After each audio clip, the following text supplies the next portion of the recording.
Good afternoon, and thanks for joining us today for our Women in Apprenticeship webinar. My name is Bobby Marr, Programme Manager on the TU Dublin Access to Apprenticeship programme. We've organised this event to mark International Women's Day and are proud to have this opportunity to showcase female craft apprentices and master craftswomen. We will very shortly be chatting to 4 amazing women about their experience of choosing to do an apprenticeship and where it has led them. And this will be the focus for our panel discussion and for the first half of the webinar. In part 2 of today's webinar, we'll be speaking with Joanne Cluxton, the Group HR Manager for Mercury Engineering, about the importance of equality, diversity and inclusion in the construction industry. And just to note, before we get started, you're very welcome to submit comments in the chat area. And there is a section also where you can submit questions, and we will do our very best to address those questions at the end of the webinar. For any young women that are considering a craft apprenticeship, we would encourage you to check out our Access to Apprenticeship programme here at TU Dublin. It's a 12-week programme which supports young people aged 16 to 24 into craft apprenticeships. We run the programme 3 times a year, and it's a full immersion into craft apprenticeship. You get to work side by side with our wonderful team of apprenticeship lecturers to get a hands-on experience of up to 13 different trades. And you get to lots of opportunities to meet apprenticeship employers and indeed to undertake work placement in industry as well. So it's a great preparation for any young person that is actively considering pursuing a craft apprenticeship. Addressing gender diversity and supporting young women to pursue careers in craft apprenticeship is a really important goal for us and our work on the Access to Apprenticeship programme. Since we started, and since 2018, 63 young people have secured an apprenticeship through the programme, and included in that 63 are 8 females, 8 women, and last year, 19% of our graduates on the Access to Apprenticeship programme were women, all of whom are now, I'm very happy to say, first-year apprentices. And indeed, we're delighted to welcome 2 of our former students, Alanna and Mykie, here for today's panel discussion. However, while progress is being made and more women are taking up craft apprenticeship and entering the construction industry, there's so much more work that needs to be done. And currently, women make up approximately 1% of craft apprentices, and this number is really small. But it is encouraging to see that it is increasing, and we hope that we can continue to encourage and to support women to choose this career path by running events such as these, which showcase female craft apprentices, tradeswomen, and women in construction more generally. So you're very welcome to today's event. I hope you really enjoy it and find it informative. And with that, I would like to hand over to my colleague on the Access to Apprenticeship programme, Therese Fitzgerald, who will moderate today's panel discussion. Thank you. Thanks, Bobby. And I'd just like to say thanks to everyone for joining us today. We had a huge amount of interest in the webinar, which is great.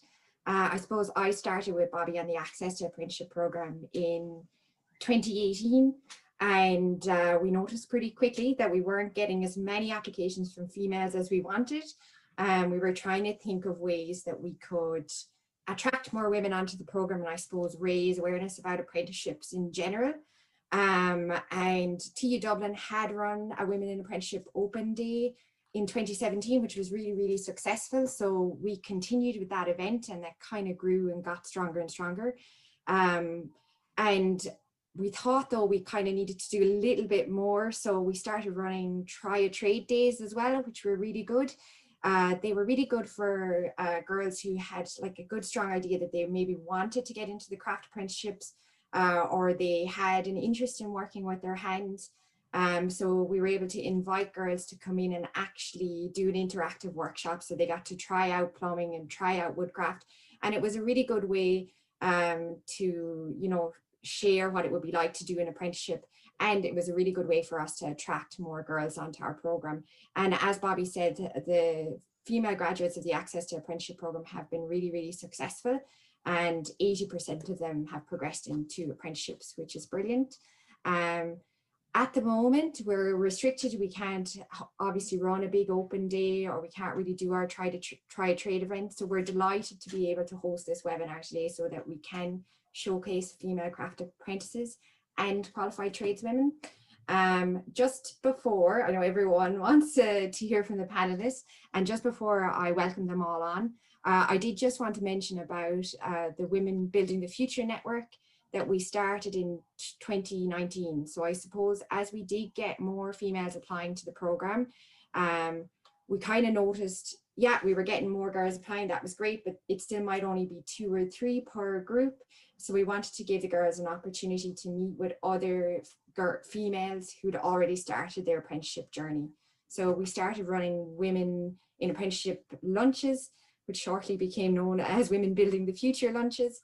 And it was an opportunity for the girls on the program to meet with other girls who are either qualified or in the middle of their apprenticeship, and I suppose share experiences, advice and guidance. And they've worked really well, and I'm delighted to say that all the panelists here today have been to those events. They've moved online now, and they're kind of like virtual coffee and chats. And I just wanted to mention it just in case anyone here listening today might be interested in finding out more about the network, or maybe coming to one of our coffee and chats events. And that is probably enough for me. So I'd be delighted to invite on the panelists now and to welcome them here today. So if you're happy to share your screens, guys, while I welcome you. That's brilliant. Thanks. Okay, so I might start with you, Jennifer. We've got Jennifer Byrne, who is a lecturer in construction with TU Dublin, if you want to wave, Jennifer. Hi. We've got Aisling Lee, who is a junior technical architect from Accenture. Hi, Aisling. Hi, guys. And we've got Mykie Northridge, who is a 3rd-year plumbing apprentice with Jones Engineering. And oh, thanks, Mykie. Hi. And Alanna Egan, who's a 1st-year refrigeration and air conditioning apprentice. They're all really welcome here today. Thanks so much for joining us. And actually, in advance, we had the people attending submitted questions for you, some really interesting questions. I'm going to try and address the main questions today. I don't think we can get through all of them, but we'll do the best we can. So I'm actually going to start by asking all the panelists the same question, which is, when did you know you wanted to do a craft apprenticeship? And maybe, Jennifer, I'll hand over to you first. Okay, thank you, Therese and Bobby, for asking me to be on this panel. It's really good. I suppose I was very determined at a young age that I wanted to do an apprenticeship, probably from about 16. And in my final year of secondary school, I actually didn't fill in a CAO application because I had no intentions of going to college. I wanted to do an apprenticeship, which is actually ironic because I spent more of my working life working in college. So that was fun. But at the time, I had very little guidance, and I just knew I wanted to work with wood and I wanted to do an apprenticeship. And for me, I applied to do carpentry and joinery. And it was only during my interview that I discovered what I thought, you know, the carpenters made furniture was untrue. And it was actually cabinet makers that made furniture. So they put me through for another interview, and I ended up getting an apprenticeship in carpentry. So it was a roundabout way that I actually ended up in cabinet making with my apprenticeship. And, you know, I think that's the main thing out of this, is that you need to find out what fit of apprenticeship is good for you. And I think that's why the Access to Apprenticeship program is brilliant, because it gives the students a wide range of, you know, skill sampling days and things like that, and allows them to sample all these different apprenticeships. And I've seen in the past students come in on the first day and they're not really sure what they want to do. And, you know, after the 12 weeks, they have a better idea and a better understanding of, this is the material I want to work with, and this is the apprenticeship that I want to do. So it's a brilliant program, and long may it continue. Thanks, Jennifer. And it's great to hear you're obviously really determined, that you knew that it was wood that you wanted to work with in your hands, and you knew from a very young age. It's not often, you know, that we know that early exactly what we want to do. So it's great to hear how you got into it. So thanks, Jennifer. Maybe Aisling, I'll hand over to you, and you can tell us about when you knew you wanted to do a craft apprenticeship. Sure, yeah. So I actually didn't really ever consider an apprenticeship for like most of my time throughout primary and secondary school. because it was always focused on, you know, you have to go to college, you have to get a degree, you know, that's the way things are. But I was always really interested in how things worked, and I was constantly taking stuff apart and then trying to put it back together to kind of get a feel for like all the different technology and toys and all that kind of stuff. When I was in secondary school, I had found out that there was this like program that you could, you know, you could go and you could do your apprenticeship, and, you know, if you wanted to further your education and go to college afterwards, you could do it. So I was like, well, hold on, let me consider this, and looked into it. And then it actually seemed right up my alley, because you earn while you learn. So you're doing a day job, and you're getting to do your bit of college, and you're getting to be really practical and work with your hands. So I kind of decided then, yeah, let's take a chance then, and let's try out an apprenticeship versus going just straight into college. So for me, I went and I did an electrical apprenticeship with the ESB, which was really interesting because they kind of touched on a lot of different areas as well. So there was a bit of electrical work, a little bit of like networks and building and stuff like that on site. So yeah, I would say the main thing that that kind of triggered for me when I found out about some apprenticeships was the fact that I would just really like doing stuff with my hands. And when I realized that actually that's what apprenticeships are, then yeah, that was sold it for me.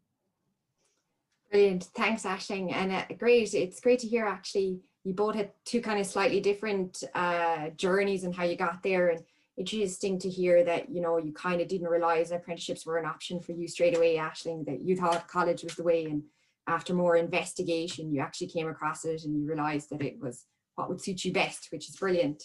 And maybe Alanna, I'll go over to you. I know you're coming in from work, but do you want to tell us like when you knew you wanted to do a craft apprenticeship? Yeah, it was only this time, or about somewhere last year, when I realised, because I was working my previous job, I was working with my hands, and I liked doing that. So then, but I hadn't a clue about apprenticeships, and I found out about the Access to Apprenticeship course, and I just said I'll give it a go and have a look, and then I figured out what I wanted to do, and I'm doing it now, so I'm real happy.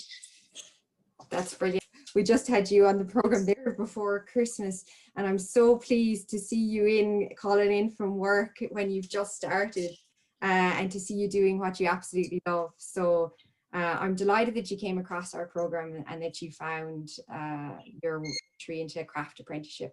So Mykie, Because I just, oh sorry, go on.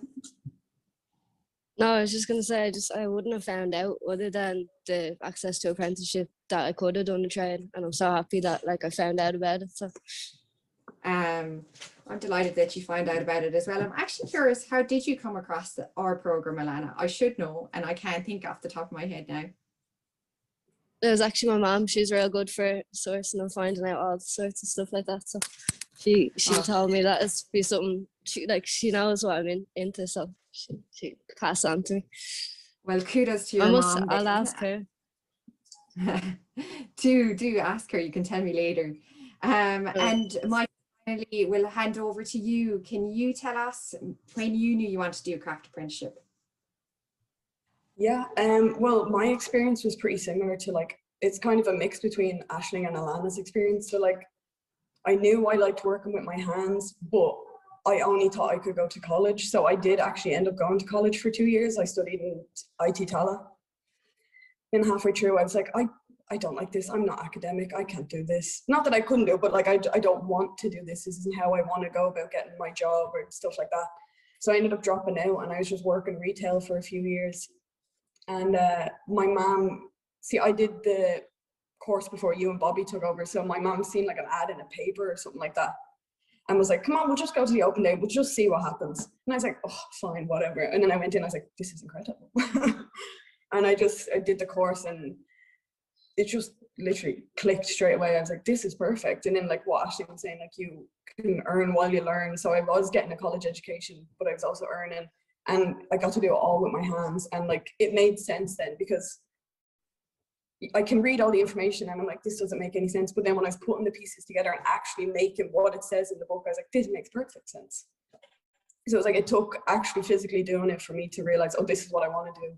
So then I did the course, and you guys helped me get a job, and I've been working ever since. That's brilliant. Thanks, Mykie. It's really interesting to hear actually your view in this, in the sense that you're saying like, oh, you did all the academics, not that you couldn't do the academics, how it became like clearer to you or easier for you to learn when you were actually doing the work as opposed to just learning it from a book. So I might stick with you, Mykie, for a second. There was another question that actually came in from the attendees specifically for you, and it was wondering what made you choose plumbing. And the question was around the fact that the person thought that that was a particularly male dominated area, which a lot of the trades are anyway. But so I suppose, why did you choose plumbing? I don't know how to describe it other than like it just clicked. Like I was doing the course and like I remember being in Jennifer's class and loving the woodwork and loving the cabinet making, but it came as more of a love, like a hobby. So then I was like, okay, I'm loving this, but why don't I want to do it? And then we did the welding, and there's a lot of welding and plumbing, and I was like, well, I really love this. And the guy was like, you know, you can do plumbing, so like I have the plumbing skill, but I also get to weld all the time. So I'm like, this is wonderful. This is literally what I want. But like, I don't know why it was plumbing. I couldn't tell you. It just clicked, and I just like, this works perfectly for me. This is what I want to do. But it is a male. I'm the only female here. I'm the only female in my company as well. I'm the first female apprentice they've ever had. I'm the first female they've ever hired, which is kind of cool, like, you know, starting off this thing, but hopefully there will be more people coming in soon as well. But I don't know, I think I wouldn't have picked plumbing if I didn't get to try it first. Like that was the big benefit of the program. If I hadn't tried it, I probably would have never gone near it. And I get that question, like a lot of the lads on site are constantly like, why plumbing though? And I'm like, I don't know, it's what I want to do. It just clicked, it's just, it just suited me from doing it in the course. I just loved it from the minute I did it in the course. Like, I think that's really interesting. You know, like sometimes I think it is really hard to actually articulate why you like doing something or why something is you. But I suppose, like you said, it did just click, and I don't know, we'll come back to you in a minute, Alanna, but whether it was the same in terms of you tried out everything and the refrigeration and air conditioning just clicked for you as well. But I'm delighted you chose it, and hopefully you will get more, hopefully we will have more girls going into plumbing as well. Like we have girls going into all different trades now, which is brilliant. Like a lot of girls go into refrigeration, air conditioning, so hopefully we'll open more doors.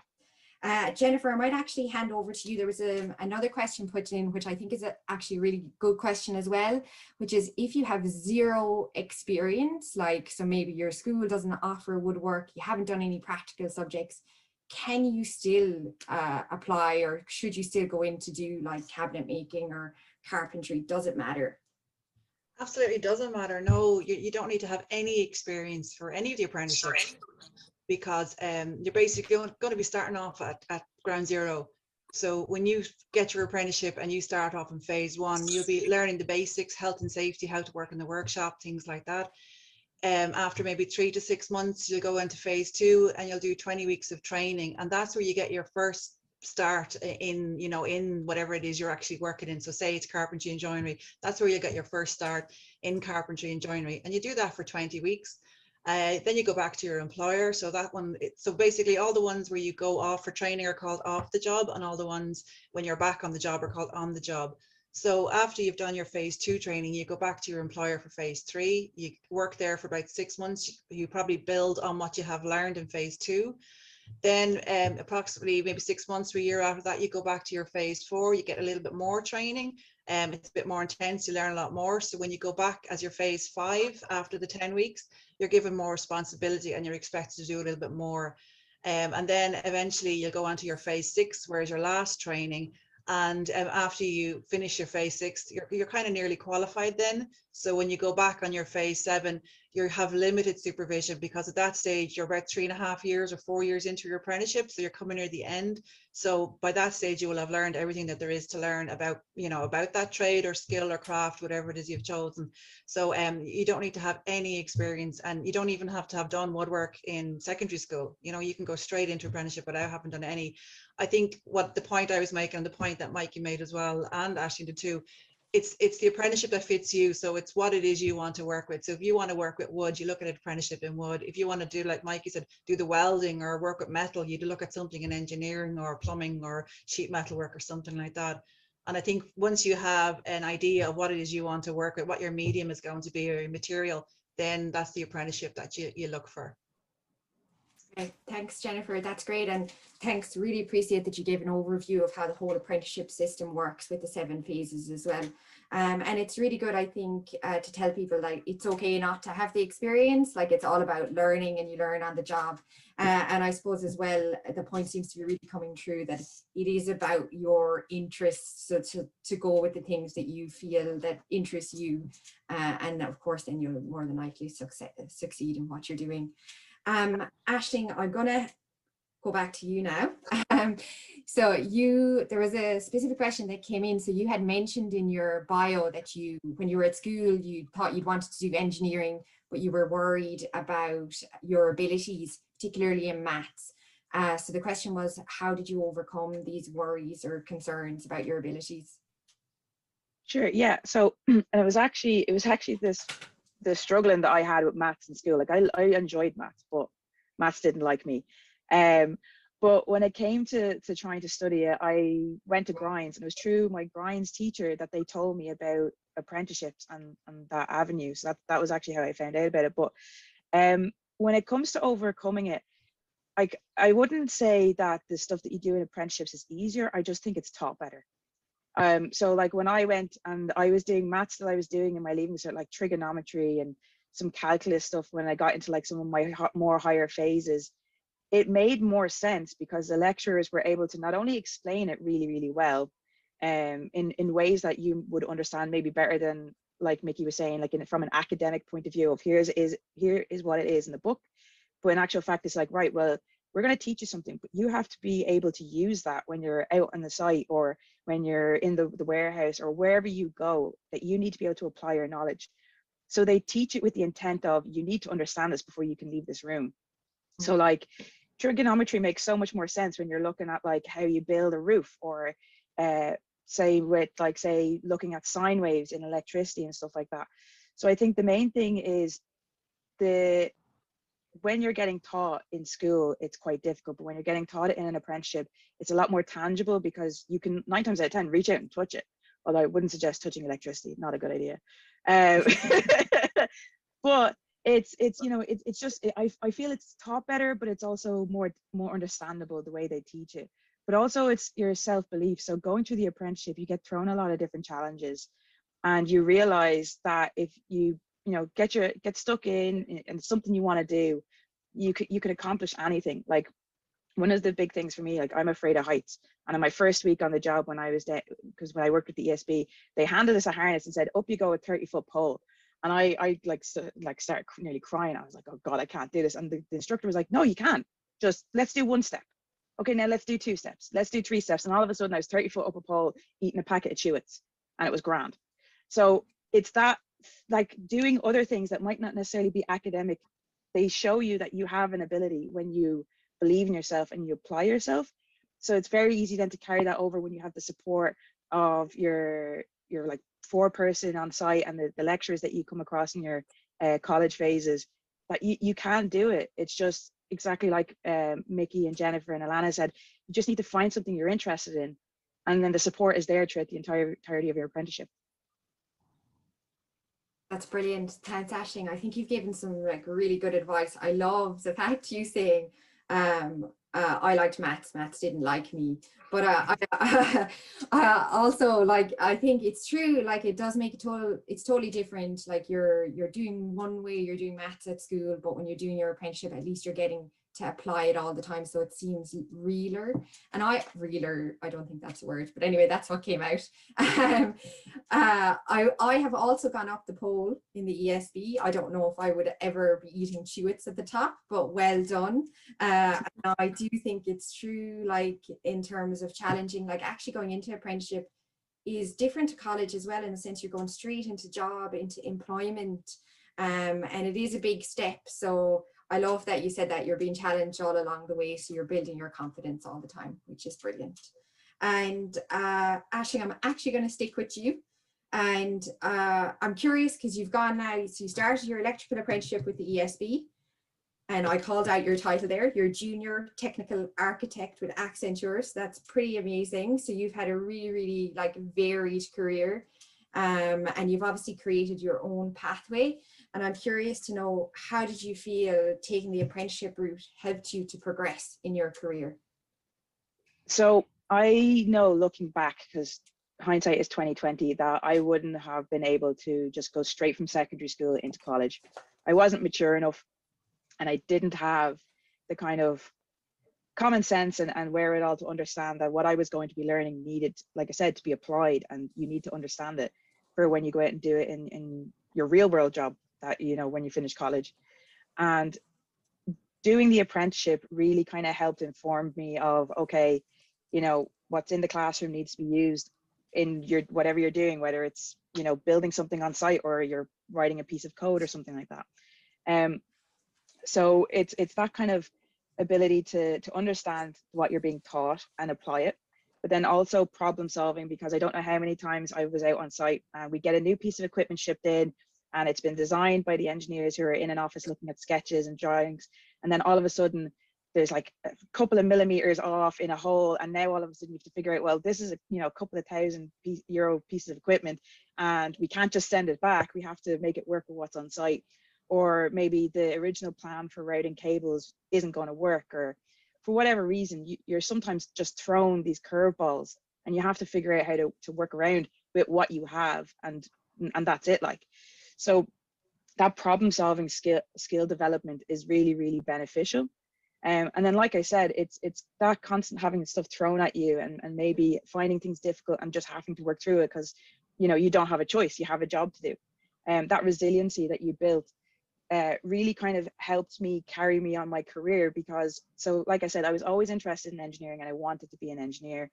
I just wasn't sure how I was going to get there at the time. So it turned out my path meant going and doing an electrical apprenticeship, which I learned these really, really valuable skills. Like I said, being confident in myself and my problem solving abilities, and understanding that I need to understand what's going on in the classroom so that I can use it in real world.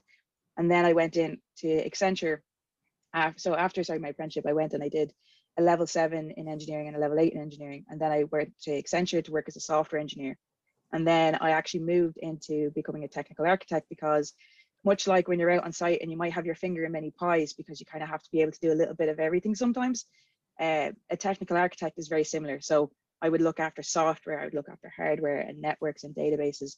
So my apprenticeship has absolutely influenced what I do and my interest, because it's only made my interest even wider, and it's only meant that I really enjoy getting handed the you know, the difficult problems in work, because I love getting stuck in and solving it. And so that's kind of how it's helped me.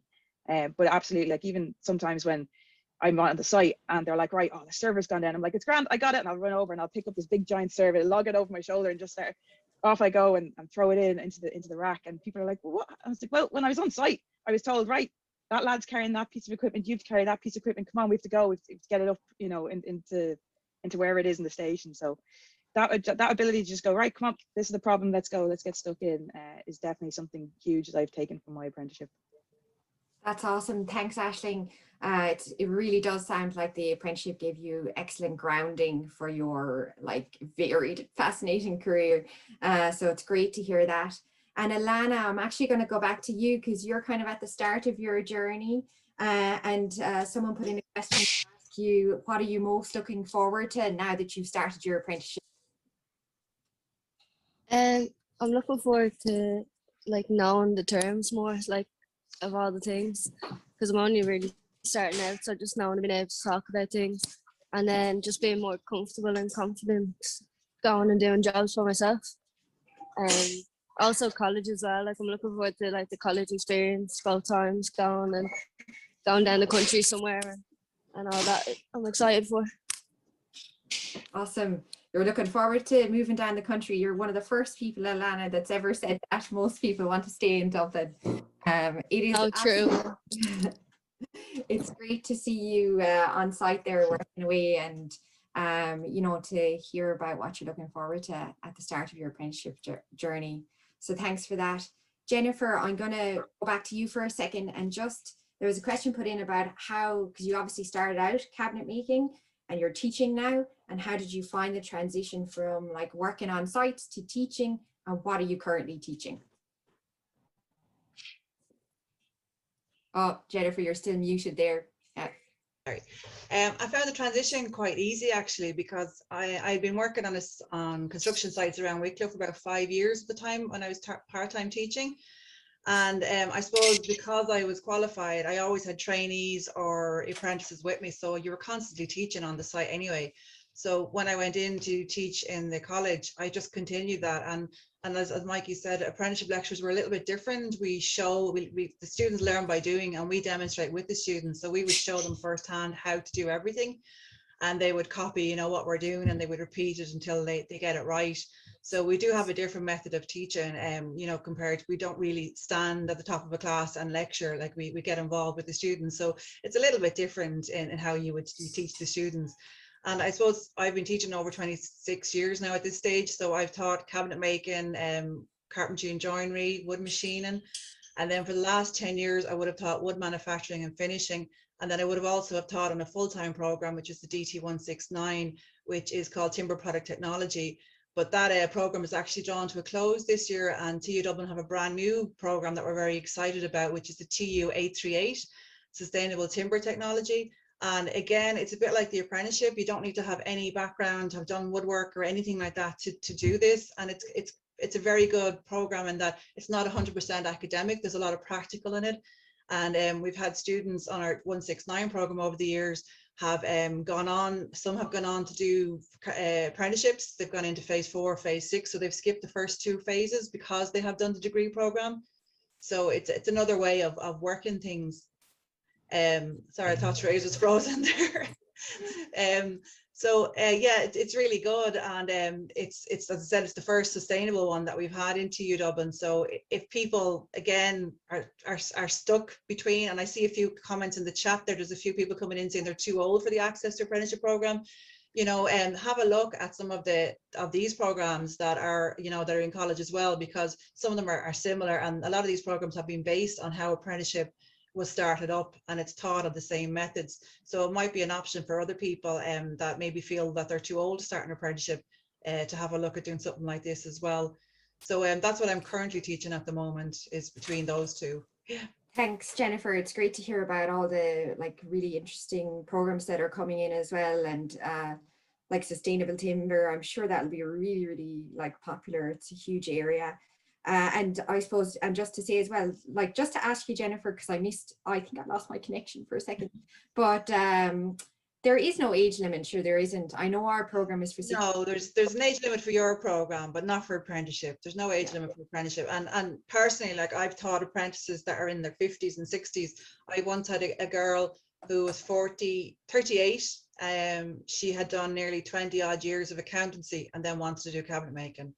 So, you know, we've had a few people over the years, we've, you know, that are in their late 30s or 40s when they start an apprenticeship, and it's tougher, because obviously, you know, they've got young families and things to consider as well. Because the one thing about the apprenticeship is on the phases that you go away for, you don't know where they're going to be in the country. So that is something that you have to consider, because you could be called, you know, to whatever the phase is, and you're gone for 20 weeks or 10 weeks at a time. So for a lot of people with families, that can be tough if they have to, you know, go away to do an apprenticeship. But it depends. You know, you could have it, you know, within driving distance, which is fine too. But that's the only thing that I think deters a few people from, you know, taking up the apprenticeship when they're older, is the fact that they have to kind of go back and have blocks where they're away from their families. But there's certainly nothing stopping anybody any age from starting an apprenticeship. Okay, thanks, Jennifer. I just wanted to clarify that, seeing as there was questions or comments in the chat there. Yeah. And I'm actually going to go back to you. I'm curious as to what you feel the main skills that you developed on the Access to Apprenticeship program were, and what are the main skills you feel you've developed since you started your apprenticeship. So you just broke up a bit there, but I think I know the question. That's I think I know what you mean. Yeah, so kind of what you feel your main skills that you've developed since you started your apprenticeship, and what skills do you think you developed on the Access Apprenticeship program? Oh, well, in the Access Apprenticeship program, I learned like all the names of tools. I'd never used tools before, so I learned all the names and how to like put the drill bits on the drill and like strip the wires and stuff. So then when I'm asked to go get something from the van or to do something like that, it's nice to just be able to be like grand and do it instead of having to be like, what's that, you know? Yeah. When they're talking about a drill and I'm like, what's that? And like put it on. So that was good, really good, I thought, going in. And then just picking up different bits every day, coming in here, how to be with people and like how to do things, and just picking it up as I go along. Okay, that's great, Alanna. It's great to hear that you got the kind of basic skills that you needed on the Access to Apprenticeship program around tools and things, so that when you are on site, you can feel a little bit more confident, and it's kind of helped you along your way. I suppose it sounds like you've learned loads. I mean, you've literally only been, how long ago was it since you started? January? So it's 2 months into your apprenticeship? Yeah. So. About that. So and it's great for me to see you there and to hear you talking in comparison to like last September, when maybe I would have known that you didn't really know what you wanted to do, and now to see you in there talking about it like you own the job, which is brilliant. Mykie, I'm going to go back to you. I feel like I've neglected you there, so I'm sorry about that. There was a question into the chat, I think. Somebody asked who you were doing plumbing with, so you're third year apprentice with Jones Engineering, just to answer that question. Yeah. And I want to ask you, is there any advice or guidance that you might offer to females that are interested in pursuing an apprenticeship now? My main piece of advice would just be like, go for it, because I like Jennifer and like everybody else has said, like a lot of people kind of are like, oh, I don't know if I want to do that because of like all that it entails. But once you're in it, it's so handy, and it is a job like straight away. Like you're learning as you're going along, so it's not like you have to be trained at a certain time and then you get to work. Like you're working straight away. But also just like, I remember like feeling so disappointed in myself when I dropped out of college and stuff like that, and I was like, oh no, like what am I going to do? And I never even considered an apprenticeship because I didn't know I could. So like, if you know you can do it and you know what you want to do, or you know that you have some sort of interest, like even just looking into your program, I think is a good idea. And like, but even like what Jennifer was saying about the ages, like don't even let your age deter you as well. Because when I was in phase 2, like the youngest in our class was 18, but the oldest was 47. And he had just started, but like he was a fully qualified plumber in Spain, but your certificates don't transfer over. So he had to start from phase 1 over here, which is unfortunate, but he was grand. He just cracked on through. But there was another guy in our class who was 31 who'd never done anything. And he was just learning at the same pace as all of us. But like, he did say like, oh, I don't know, like I seem a bit too old, but you're never too old. Like, but like with the women, like I know it can be daunting. Like I was very scared coming onto the site my first week, knowing I was going to be the only girl, because there's like, I don't know, probably 6,000 men here, and it's just me and 2 other girls. Like, but it's grand. Nothing happens. The men are more protective, if anything. Do you know what I mean? Like someone said something to me, and all the men were like at him straight away. Like it's scary when you think about it, but the minute you're in it, it's actually grand, and it's fun, and it's exciting to do this kind of work, and you know, change it up a bit and like see how the men react as well, because some men are a bit like, whoa, like I didn't expect you. And sometimes you like, it's funny to like, a lot of people tend to underestimate us, I feel. So then when you can kind of prove them wrong, it's like, see, there's no difference because I'm a woman. I can still do the exact same job. I just happen to be a woman, you know what I mean? So like, I wouldn't let anything discourage you. That would be my main point, is like, go for it, and go for it like full force. Don't hold back at all, because it's worth it, and it's rewarding work. That's how I find it. It's very rewarding work. I like seeing a project go from a blank room to a fully functioning machine that I've piped and I know it works, and I've tested it and I've proved it, and it feels cool because I'm like, I did that. Do you know what I mean? And like, there's a little piece of me now left here, because if I emigrate to another country or something like that, like I know that I made this building in Dublin work, and that makes me feel like a sense of achievement and stuff like that as well. So it's like encouraging and it's rewarding work. That's kind of the main thing. Thanks, Mykie. I think that's brilliant. It's so, I mean, it's inspiring really to listen to all of you. You all sound like you absolutely love what you're doing. And I suppose that's a great sense of achievement, to feel like you've left a little bit of yourself behind and something that's existing Dublin. And I suppose just to say, like, it sounds like what I'm hearing from everyone is, you know, there's nothing that you can't do. If you've got an interest, go for it. And it's never too late either. That's kind of the things I've picked up. I suppose if we're I just want to say huge thanks to all of you. I've gone through the first part of the webinar. I feel like I could chat to you all day if I'm perfectly honest. But maybe a few people might join one of our coffees and chats another day, and we can have a further discussion. But for now, I'm just going to say huge thank you. There might be a few more questions. I see there's lots of stuff coming in from the chat at the end. If you're happy to wait around just until the end of the webinar, so that'd be great. And I'm going to actually hand over to Bobby now so he can chat to Joanne Cluxton about the importance of equality, diversity and inclusion.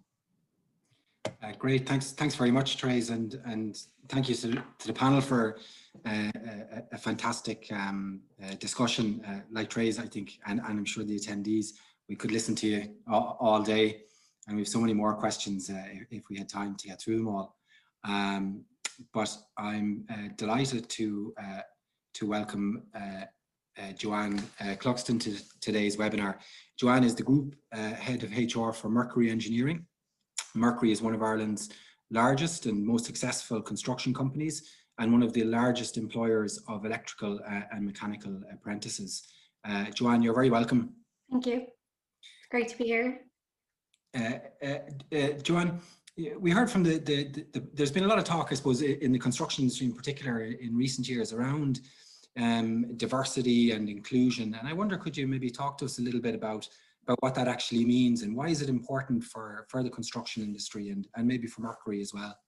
Yeah, absolutely. So for us in Mercury, diversity and inclusion is embedding that fairness, equality, respect into the organization's culture, strategy and processes. When it comes to, I suppose, what's typically known as your 9 grounds, and making sure that everybody is treated equal, regardless of your gender, your race, your age, your family status or civil status, religion, member of the traveling community, disability, and all of that, and making that awareness out there, regardless of whether you're a girl or a boy joining a site. It doesn't matter. You don't get the strange looks. You're there to do a job, and that's what's important, and looking at what you do as what your skill set is. At Mercury, it's extremely important to ourselves. We want to, I suppose we don't want to just say, oh yeah, we're all about diversity and inclusion, but what do you do about it? What are you actually putting in place to do it and making sure that everybody feels equal? So we launched a diversity and inclusion policy at the beginning of 2020. And with that, we put a calendar of events that we rolled out last year. And every month, so when you look at the various different areas, we had a team each month. So our first one to launch it, a big thing for us was we had over 40 nationalities working for us at the time. So that was our kind of kickstart. And then we had various different things each month just to promote, you know, we had multi-generational people, sexual orientation, regardless, you know, we looked at them all. And then on top of that, we set ourselves a goal so we got bronze standard in it last year, and then this year we're working to silver and to continue to improve it. All of that kind of needs to be driven from the top. So we got all of our senior management to do diversity and inclusion training so that they understood exactly what it was and what their role was to do, because obviously we need them to roll it out within their teams. And then we've been rolling out that training then across the rest of the business once we got the senior management training done. So that's been a kind of main thing for us, and it's that constant awareness to the company around it. It's fantastic, and I think a lot of that work has been supported by the CIF and their diversity charter, and it's great to see Mercury leading the way in that area as well. One of our panelists mentioned that one of the reasons that she didn't pursue an apprenticeship earlier was that she didn't know women could do an apprenticeship. And I wonder what's been done in the construction area to encourage more women to consider careers in the construction industry, but also in apprenticeship. I think the first thing, I think we all have to take a bit of, you know, tap on the back and say, well done. Like courses like the one that you guys are running in TU Dublin has been brilliant. It's been a real eye opener for people.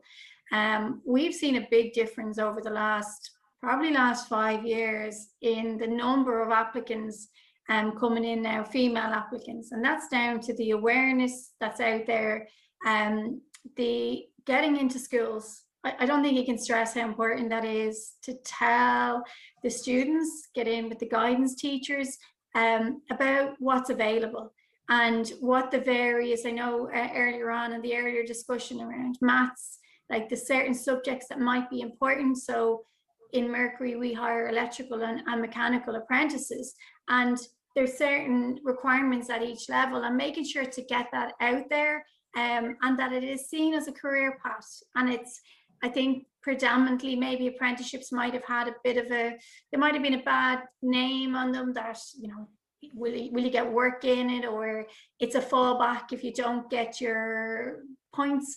And that's not it. It's a career. There's a proper career path there, and getting that awareness, and even down to some work with primary skills is important, because people tend to pick their subjects then when they go in, and you might think it's a bit early. It's not at all. It's getting in there and getting them thinking about, actually there is an opportunity, and there's so much opportunity out there.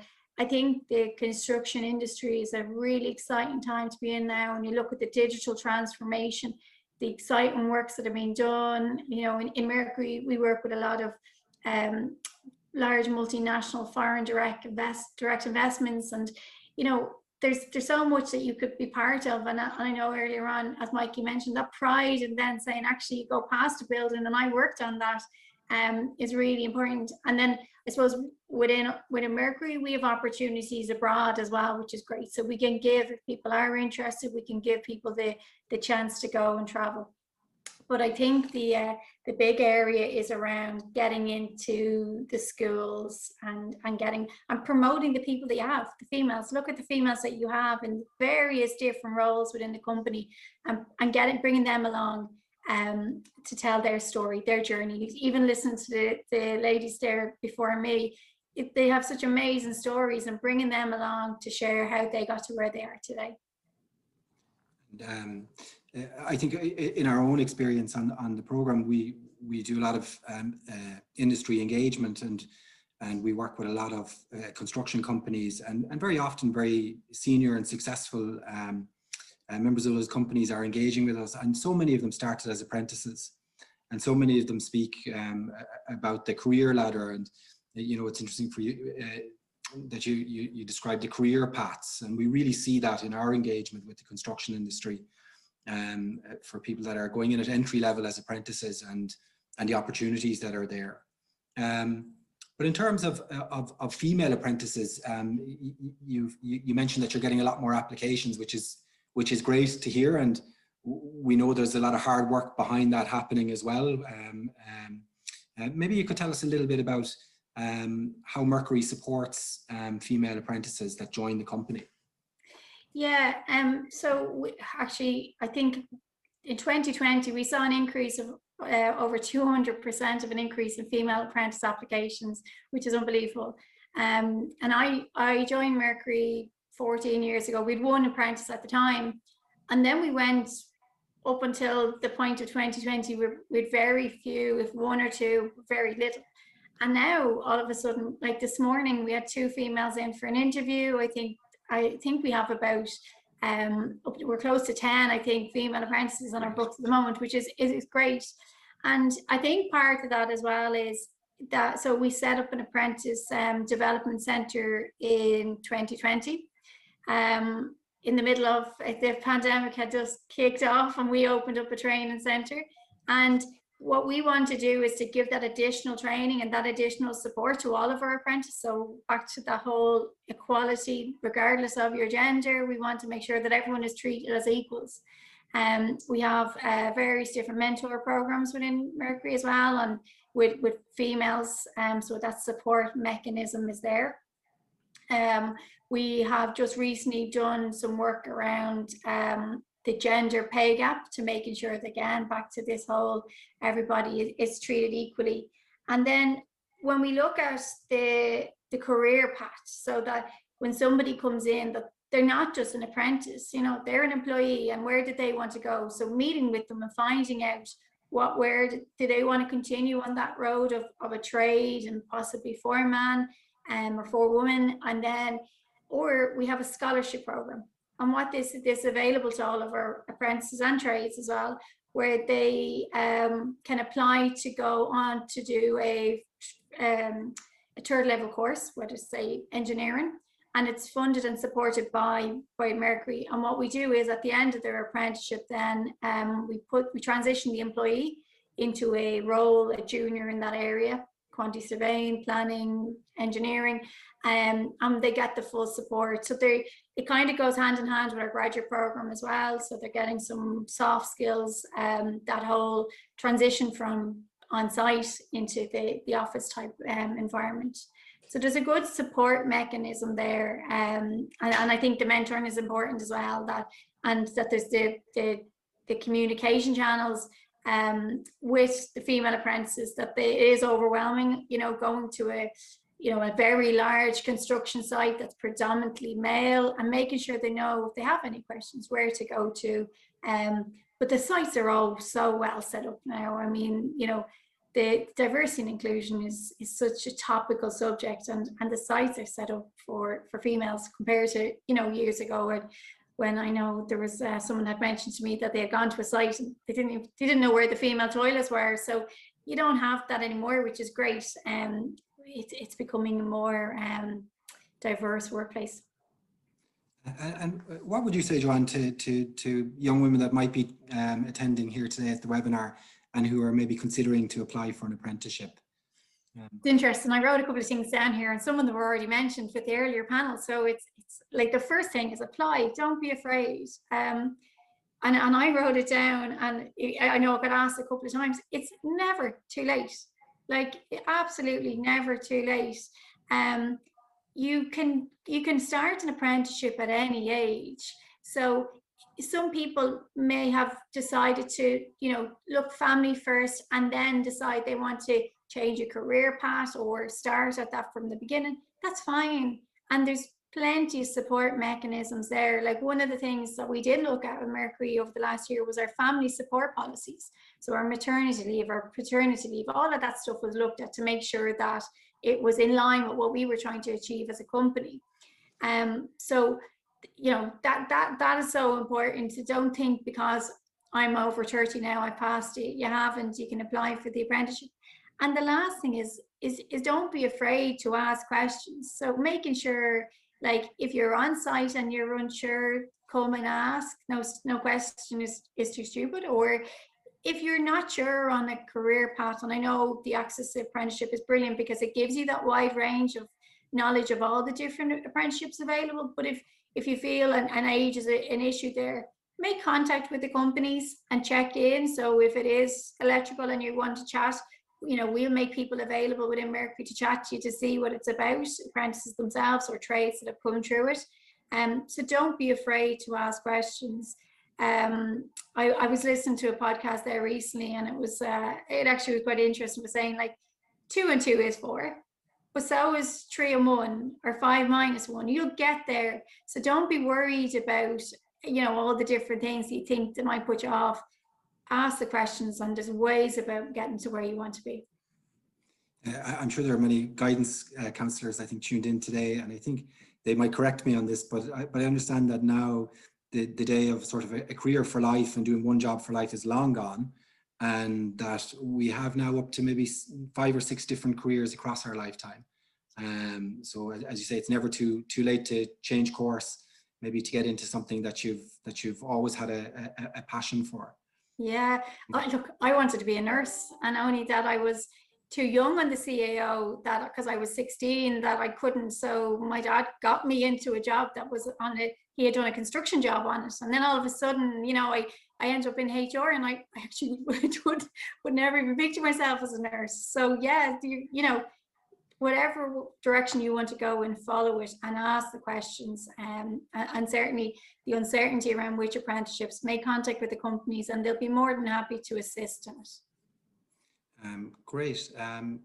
Thank you so much, No problem. Joanne. I realise we're coming to the close. We're really appreciative. And just really also to thank Mercury's support for the Access to Apprenticeship programme. I know the company has been involved in many of our events now and has done a lot to support our mission with diversity and inclusion in apprenticeship. And indeed, many of our apprentices or our students have gone on to take up an apprenticeship, including female students with Mercury. So just to thank you for that. And maybe we can invite back our panelists. And I think, Trace, maybe you've been keeping an eye on questions. I think we've maybe addressed a lot of them, but is there one or two questions maybe that have come through? I think actually we've addressed them all, because these excellent panelists were responding to people in the chat and answering the questions. So I think we've got everything there. There was a question in around, you know, what were the kind of the challenges and the rewards of being in your first year of your apprenticeship. But Aisling, you put in a huge response there, so thank you so much for that. So unless anyone wants to fire in a last minute question, I think we hopefully have covered everything. I suppose if we have missed out on anything, you know, feel free, you can always send us an email on the Access to Apprenticeship, and we can reach out to these lovely panelists, and I'm sure they'll help us respond to any queries that you have. I see a question as just about the program, and I might just answer it very quickly around the duration of the program. I didn't see that, sorry. Program is a 12-week program. It's 10 weeks on campus and 2 weeks in work placement, and we run the program ordinarily in 3 times a year, usually with a January, April, and a September intake. And our students come in the same time as the Phase 4 and Phase 6 apprentices. So yes, that's the answer to that question. And also, I think some people have asked about will we be recording the webinar? Yes, we are, and we're very happy to share it with all our attendees today. There's a couple more questions that have come in, but so the Access to Apprenticeship program is an access program, so there is criteria around that, like did you attend a deaf school, did you live in an area of disadvantage? I'm happy to share out that information with everyone that's registered here today, and then that way you can look at it and come back to us if you've any other questions. And at the moment it's only running in Dublin, so I think we've answered all the questions that have come in there. I suppose me and Bobby can look at them afterwards, and if there's any we've missed, we'll make sure to address them, and we'll send an email out to everyone that's registered today. And as Joanne said, you know, if you have any questions, contact us. You know, we're here to engage with you and to ask questions, and we're always really excited about people that are looking to enter into apprenticeship. So any kind of questions that you have, please come and contact us. So I think right on cue at 2 p.m. we'll look to close today's webinar on time, and really just to thank all of today's panelists. We're really grateful for your engagement and your contribution. Also to thank Trace for her fantastic work in this area, who's done an awful lot to support the promotion of diversity and inclusion in apprenticeship. Trace, some kudos. So have a lovely day, everybody. Thanks everyone. Thanks, bye. Thank you, bye. Thank you. Thanks, bye.